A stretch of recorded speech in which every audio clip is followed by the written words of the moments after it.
오늘은 소설가 박완서의 그해 겨울은 따뜻했네. 자, 그해 겨울이 언제일까는 모르겠지만 상당히 따뜻했대요. 자, 전체 줄거리와 핵심 정리 부분에 대해서 살펴보도록 하겠습니다. 이 작품은 6.25 전쟁으로 인한 이산가족의 아픔을 형상화하고 있는 소설이다 라고 보시면 되겠습니다. 그러니까 6.25 전쟁이라고 하는 것이 시대적 시간적 배경이고요. 중심 내용은 이산가족의 아픔이다 이렇게 보면 되겠죠. 그런데 말입니다. 이 작품을 이산가족의 아픔을 다루고 있다라고만 보기에는 조금 문제가 있어요. 왜 그러냐면 이 이산이 된 이유가 무엇이냐 그랬더니 일부러야. 동생이 하도 내가 먹는 것을 뺏어 먹는 것 같아. 어른들이 동생한테만 먹을 걸 줘. 그래서 언니가 슬그머니 동생의 손을 놓습니다. 그리고 잃어버려요. 그러니까 이거는 단순히 이산가족의 아픔이라고 얘기하기에는 조금 문제가 있죠. 이런 점에서 본다면 전쟁이라고 하는 어떤 상황 속에서의 가족의 해체를 보여주는 것이 아니겠는가라고 보여져요. 물론 언니가 어린 동생을 잃어버린 거니까 이건 철없음이라고 우리가 치부할 수도 있을 거예요. 그런데 당시 어른들의 모습 반응 또한 그다지 다르지 않다는 거. 그리고 성인이 된 후에도 자, 중산층으로서 어느 정도 뿌리를 내린 언니가 힘들게 살아가는 동생을 발견하고는 그것을 동생임을 내세우지 않는, 아는 척하지 않는 그 모습을 통해서 겉으로는 동생을 찾고 있어요 라고 하지만 속으로는 그렇지 않은 이러한 어떤 허위의식도 함께 그리고 있다. 이렇게 본다면 이산가족의 아픔이 겉이야기라고 한다면, 겉의미라고 한다면 자, 이 가족의 해체가 어찌 본다면 속의미가 아닌가 이렇게 해석할 수도 있을 거예요. 특히 마지막 장면에서 참회와 용서로 진짜 감동적으로 우에 있는 동기로 상징되는 인간적인 모습을 되찾고 있습니다. 그래서 너 진짜 감동을 받아요. 눈물을 흘려요. 그런데 이 장면은 고지고대로 받아들이기보다는 작가는 소설은 이렇게 끝났어. 근데 우리 현실은 어떻지? 라고 되묻는 것이 아닌가. 그런 느낌적인 느낌을 받습니다. 참고로 딴 얘기를 잠깐 한다면 이 그의 겨울은 따뜻했네 라고 하는 이 소설을 원작으로 옛날에 내가 조금 어릴 때 그때 이게 영화로 상영이 되었어요. 내 기억이 맞다면 되게 인기를 끌었던 걸로 기억을 합니다.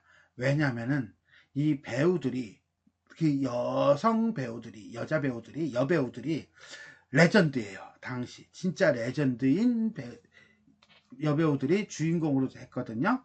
그래서 진짜 뭐 이쁘다기보다는 외모뿐만 아니라 내용도 좋고 영화도 좋고 그랬어요.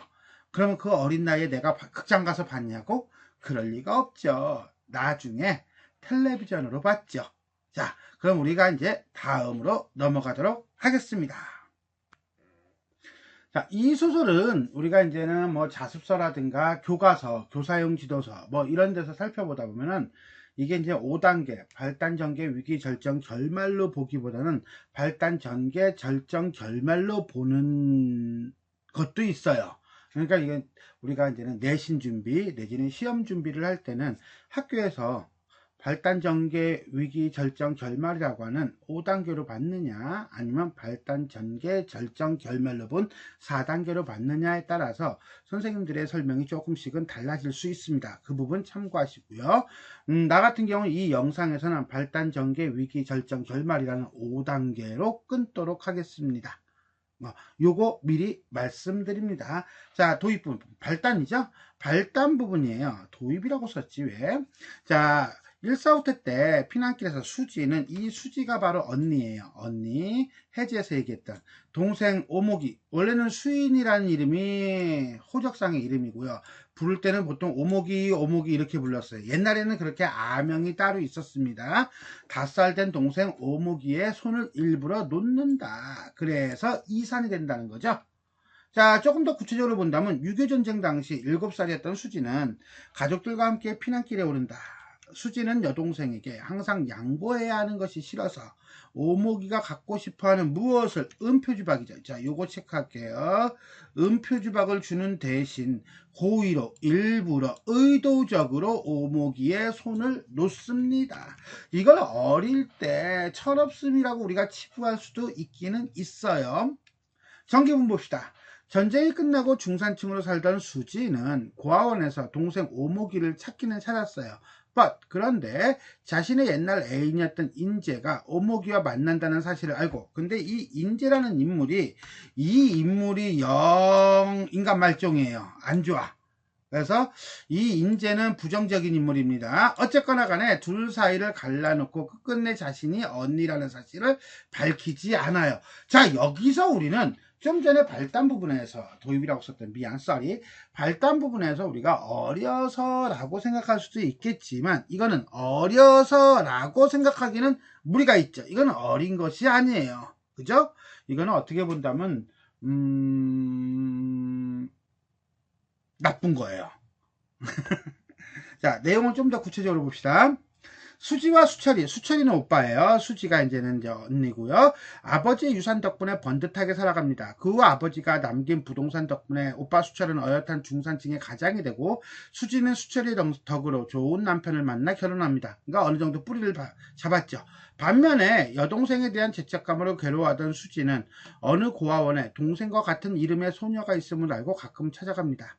그러다가 나중에 그 소녀가 자신의 동생임을 밝혀집니다. 근데 이 밝혀진다는 것은 공개적으로 밝혀지는 것이 아니라 수지가 알게 되는 거예요. 물론 이 동생은, 오목이는 모르죠. 지난날의 행위 뭡니까? 의도적으로 손을 놓은 것이 들통날까봐 검열하여 진실을 밝히려 하지 않습니다. 물론 오빠 수철이도 오목이를 신문에 내서 가족 찾기 광고를 막 합니다. 그러고 난 다음에 고아원을 알게 돼요. 그래서 동생이 저기에 있다는 것을 압니다. 그런데 내가 네 오빠야 하지 않고 익명의 독지가로만 남습니다. 왜? 이 고아인 이 동생이 자신의 어떤 삶의 영역에 들어오는 것에 대해서는 꺼려하는 거죠. 그러니까 약간 위선적이라고 볼 수가 있어요. 한편 오목은 수지의 옛 애인인 인재와 만나게 되는데 이때 옛 애인이었는지는 몰랐던 거죠. 어쨌거나 간에 나중에 수지가 알고 질투심에 그 둘을 헤어지게 만듭니다. 그러니까 이건 나쁜 거야. 위기. 수지와 달리 오목이는 가난과 남편 일환의 학대로 고통스러운 시간을 보낸다 라고 되어 있는데 뜬금없이 인재가 아니고 일환? 그래, 일환이에요. 오목이는 고아원 친구인 보일러공 일환과 다시 만나 햇빛도 들지 않는 지하방에서 살림을 시작하고 아이를 낳습니다. 그러니까 이 일환은 다른 사람이라고 보면 돼요. 하지만 이 아이가 인재와의 하룻밤으로 생긴 아이였고, 오목이는 일환이에게 8달 만에 태어난 것이라고 말해. 팔사뚱이라고 얘기해. 그리고 네 아들이라고 얘기하지만 일환이는 찜찜한 거죠. 그리고 그 다음에 폭력과 고통의 나날로 이어집니다. 그러니까 이 오목이는 상당히 가난과 힘든 삶을 살았던 거야. 수지나 수철이가 조금만 손을 내밀었어도 이런 삶을 살지 않았을 것을. 어쨌거나 그쨌거나 간에 어느 정도 시간이 지나고 난 다음에 첫째 아들 이후로 딸 셋을 낳고 그 다음에 5번째 아들을 또 낳아요. 그렇다면 아들 낳고 8개월 만에 낳고 딸 셋을 낳았으면 최소한 3년 이상은 지났겠죠. 그죠? 왜냐하면 임신해서 아이를 낳으려면 10달이 필요하니까. 그 다음에 또 아들을 낳아요. 그렇다면 벌써 결혼한 지 한 4, 5년은 지났다라고 봐야 되죠. 그때서야 비로소 첫째 아들을 자신의 자식으로 인정을 해요. 그러니까 자신의 자식으로 인정한다는 것은 그래, 넌 내 아들이야 라고 어쩔 수 없이 받아들이는 거죠. 결정. 오목이와 제외한 수지는 죄책감을 덜기 위해 일환이 중동에서 일할 수 있도록 도와주고, 70년대 중동으로 가는 노동자들이 참 많았어요. 일환이 중동으로 떠나던 날 오목이는 결핵이 심해져 쓰러집니다. 이거는 거의 우리나라 드라마의 기본 코드 같아요. 그죠? 부유한 남자와 결혼한 수지는 이남 삼녀의 부모가 된 이란과 오목이를 다시 만납니다. 수지는 죄책감을 느껴 오목이에게 사실을 고백하려고 하지만 끝내 하지 못합니다. 왜? 그건 결국 오목이라고 하는 오목과 이란을 자신의 영역, 삶의 테두리 안에 받아들여야 되는데 수지는 그것이 힘든 거예요. 물론 자신의 탓이라고는 알죠. 알지만 받아들이는 건 또 별개 문제였던 거예요. 그래서 오목의 남편이 중동 건설 현장에서 일할 수 있도록 도와주기는 합니다. 그런데 말입니다. 오목이가 죽을 병에 걸렸네요. 결국 오목이는 수지 곁에서 죽음을 맞이하고 수지는 동생에게 마음의 용서를 구해요. 마음의 용서를 구한다는 건 결국 뭡니까? 그렇죠. 말을 제대로 못한 거죠. 솔직하게. 임종을 앞둔 오목이는 수지에게 은표주박을 줍니다. 언니가 그때 준 이 표주박 있잖아. 이 표주박이 나를 살아갈 수 있는 힘이 되어 주었어라고 한다는 거예요. 수지는 사실은 뭐야? 이걸 주면서 동생을 버린 건데. 그러니 이 수지 입장에서는 뒤통수 맞은 거죠. 그죠? 그래서 언니임을 고백한 후 참회한다. 그러나 오목은 이미 죽은 뒤였고 수지는 오목의 죽은 얼굴에서 남을 용서한 자의 무한한 평화를 맛본다. 내지는 맛본다 아니라 본다. 이렇게 이야기는 마무리를 짓습니다. 자, 이걸 해피엔딩이라고 봐야 되나? 난 솔직히 해피엔딩은 아닌 것 같아요. 좀 찜찜하기는 해요. 개인적인 느낌적인 느낌은 그래요. 자, 그럼 이제 이 작품의 전체 줄거리를 살펴봤으면 정리를 하도록 하겠습니다. 장편소설이고요. 분단소설이고요. 그 다음에 사실적이면서 현실고발적이다. 1951년 겨울서부터 피난할 때부터 1980년대까지 70년대 말까지입니다. 자, 전쟁의 비극과 이산가족의 아픔 또는 중산층의 허위의식에 대한 비판 두 가지를 다 보고 있다라고 보시면 돼요. 전쟁으로 인한 가족의 불행과 더불어 현대사회 중산층의 도덕성 문제를 제기하고 있다라고 보면 되겠는데 한번 살펴보겠습니다. 일단 전쟁의 상처와 가족의 해체예요. 자, 이거죠. 수지는 자연스럽게 오목이의 손목을 놓쳤다. 혼자가 된 수지는 허둥지둥 사람들 사이에 휩싸여 오목이로부터 멀어졌다. 너무 서둘다가 하마터면 꼬꾸라져 어른들의 발길에 짓밟힐 뻔하기도 했다. 자, 문득 수지는 동생을 부르기 시작했다. 수인아, 수인아. 수지의 목맨 소리는 끝내 뭐야? 오목으로 바꾸어 부르지는 않았다는 거예요. 즉 무슨 소리냐면 당시 오목이라는 이름이 아명이에요. 그러니까 많은 사람들은 오목이로 알고 있지 수진이라는 이름은 되게 낯설어. 호적상의 이름인 거야. 그런데 남들이 다 아는 오목이라고 불렀으면 다른 사람들도 오목이를 놓쳤다는 것을 알겠죠. 그렇지만 그렇지 않다는 거예요. 수인이라고 불렀다는 거예요. 자, 일부러 자연스럽게 놓치고요. 그리고 난 다음에 호적상 이름뿐인 수인이라는 이름을 부릅니다. 이러한 수지의 행동은 전쟁이라는 상황 속에서 나타난 어떤 가난과 굶주림 뿐만 아니라 어떤 가족의 해체를 보여주고 있는데 이것은 어른들의 모습을 통해서 학습된 것이라고 볼 수도 있다라고 우리는 얘기를 해요. 왜? 요 대목 가지고는 알 수는 없으나 요 대목이에요.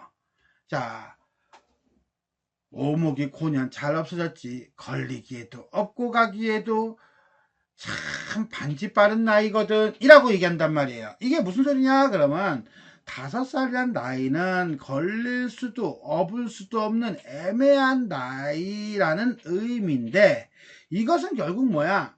데리고 다니기 너무 힘이 든다는 거죠. 이건 누구의 말이에요? 어른의 말이죠. 오케이? 자, 이렇게 봅시다. 전쟁으로 인한 굶주림은 개인의 이기심을 적나하게 드러내주는 역할을 하게 되는데 자기 생존에 달린 상황에서는 어른이나 아이나 구분이 없었다. 특히나 어린 오목이는 걸릴 수도 업을 수도 없는 짐스러운 존재일 수밖에 없다.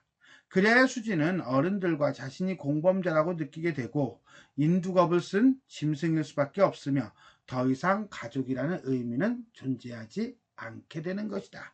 이래서 전쟁으로 인한 가족의 해체라고 제목을 붙였습니다.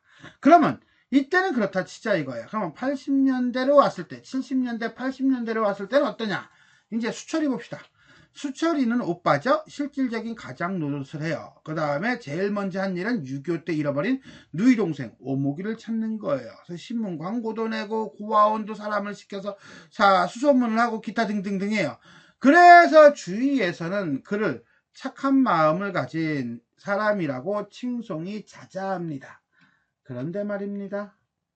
그 무렵 그는 오목이라는 이름으로 부모 형제를 찾는 광고가 난 것을 봅니다. 응? 그러면 동생이죠. 그러나 그 광고를 보자마자 진상을 알아보기 전에 우선 그것을 아무도 모르게 감추어 버립니다.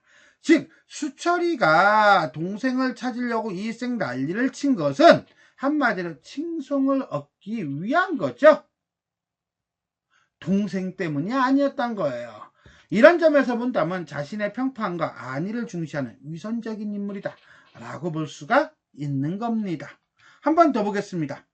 오직 자기만이 오목의 정체를 알고 있다는 데서 자신이 생길수록 그는 오목이를 찾아 나서기를 망설이게 되었다. 오목이를 오목인 채로 내버려둔들 어떠냐 싶었다. 너 여태까지 잘 살아왔잖아. 그냥 그대로 살아. 그래서 며칠을 혼자서 국리를 거듭한 끝에 얻어낸 변명은 누이 동생이 몸담고 있는 곳이 하필 고아원이기 때문이라는 것이다.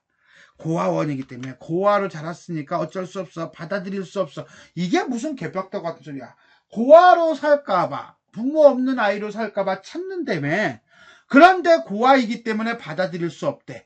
이러니 수철이 지가 생각해도 억지라는 거죠. 근데 사실은 말입니다. 이거죠. 누이 동생이 하나 달린 것도 속으로 미안한데 하나를 더 끌어들이다니. 그 다음에 그것도 고아원으로부터. 이거는 못할 일이다. 누구한테? 아내와 자식들에게. 이게 사실은 수철이의 본심이었던 거예요. 위선이죠. 허위의식이죠. 그죠? 수철이가 수인이를 받아들일 수 없다고 내세운 논리는 결국은 배타적 가족 이데올로기예요. 내 가족만이죠. 내 동생임에도 불구하고 동생은 가족이 아닌 거야. 그죠? 고아로 자란 수인이는 마치 꽃밭을 해치는 병충해와 같은 불편스러운 존재가 되어버린 겁니다. 작가는 이 소설에서 이데올로기가 갈라놓은 것 못지않은 완강한 힘, 즉 분단이라고 하는 거, 남한과 북한, 좌와 우라고 하는 이데올로기, 그래 그것 때문에 우리가 이렇게 된 거 맞아. 그런데 그거 말고도 어찌 본다면 풍요라고 하는 울타리, 아니면 안일주의라고 하는 무자비함, 그것이 보여주고 있는 모르는 척, 이것이 우리 가족을 진정으로 해체시킨 것이 아닌가라고 하는 문제의식을 보여주고 있다라고 볼 수 있겠습니다.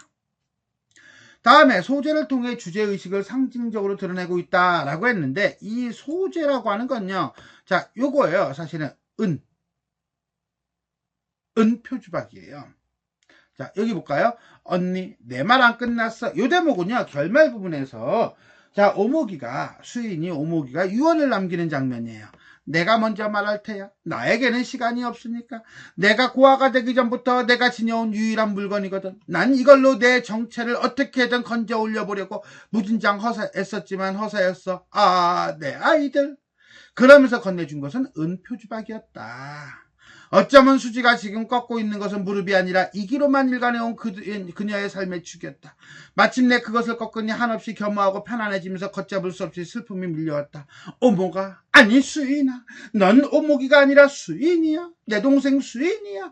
내가 버린 수인이야. 내가 너를 몇 번이나 버렸는 줄 아니? 두둥 이러는 거예요. 자, 이 소설에 나오는 은표주박은 피난길에서는 수지가 은표주박을 주며 오목이의 손을 놓아버립니다. 따라서 피난길에서의 은표주박은 어찌 본다면 죄악의 시작이죠. 하지만 지금은 그걸로 인해서 수지로 하여금 지난 날을 뉘우치게 하고 있죠. 그리고 오목이의 아이들을 책임지면서 잘못을 참여받게 됨을 암시하는 역할을 한다. 이렇게 보셔도 되겠습니다. 자, 그런데 말입니다. 우리는 하나 궁금한 게 있어요. 그해 겨울은 따뜻했대요. 그럼 그해 겨울에 그해가 도대체 언젠데? 6.25 때? 그래요. 6.25 때를 우리가 그해라고 봅시다. 그러면 그해가 따뜻한 시기였을까? 동생을 버리는 시기인데? 라고 본다면 이거는 어찌 보면 반어적으로 해석할 수가 있을 거예요. 요거 체크해야겠죠. 고난과 절망의 시대를 반어적으로 나타내는으로써 도덕적 규범과 가족주의적 윤리관이 무너지고 있는 당시의 모습을 비꼬고 있다 라고 볼 수 있습니다.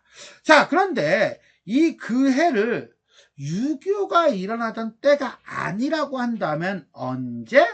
그렇죠.